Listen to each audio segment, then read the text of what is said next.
తెలంగాణ రాష్ట్ర ప్రభుత్వం పరిపాలనలో సాంకేతికతను మరింత పెంచడానికి, అదేవిధంగా ప్రభుత్వ కార్యాలయాల్లో పనితీరులో పారదర్శకత, వేగాన్ని తీసుకురావడానికి ఒక కీలక నిర్ణయం అయితే తీసుకుంది. ఇకపై ప్రభుత్వ శాఖల్లో కొన్ని విభాగాలలో పనిచేస్తున్న ఉద్యోగులు తప్పనిసరిగా కంప్యూటర్ పరీక్షల్లో ఉత్తీర్ణత సాధించాల్సి ఉంటుంది. ఈ మేరకు జీవో నెంబరు 237 ను జారీ చేసింది. ఈ నూతన నిబంధనతో ప్రభుత్వ ఉద్యోగుల్లో డిజిటల్ నైపుణ్యాలను మెరుగుపడతాయి. అయితే కొత్తగా జారీ చేసిన ఈ జీవో ప్రకారం ఉద్యోగులు కేవలం కంప్యూటర్ పరీక్షకు హాజరు కావడమే కాకుండా అందులో తప్పనిసరిగా ఉత్తీర్ణత సాధించాలి. కంప్యూటర్ పరీక్షలలో ఉత్తీర్ణతతో పాటు ఆఫీస్ ఆటోమేషన్ యంత్రాల నిర్వహణలో ప్రావీణ్యం కూడా తప్పనిసరిగా చేసింది. దీని ఉద్దేశము రోజువారీ కార్యకలాపాలలో సాంకేతికతను సమర్థవంతంగా ఉపయోగించడమే అనేది. ఈ పరీక్షల్లో ఉత్తీర్ణత సాధించిన ఉద్యోగులను జాబ్ నుండి తొలగించడం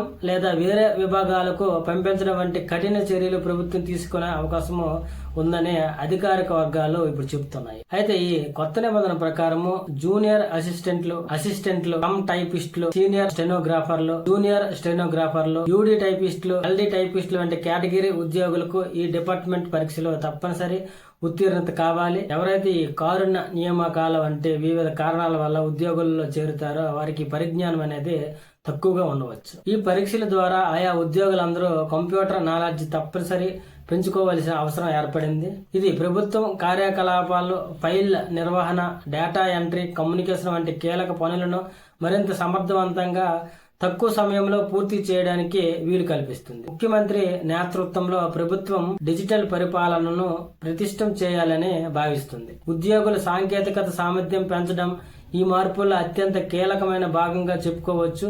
ఈ కేటగిరీల్లో ఉన్న ప్రభుత్వ ఉద్యోగులు ఇప్పటి నుండి వీటిపై అవగాహన పెంచుకోవడం మంచిదని నిపుణులు అయితే హెచ్చరిస్తున్నారు.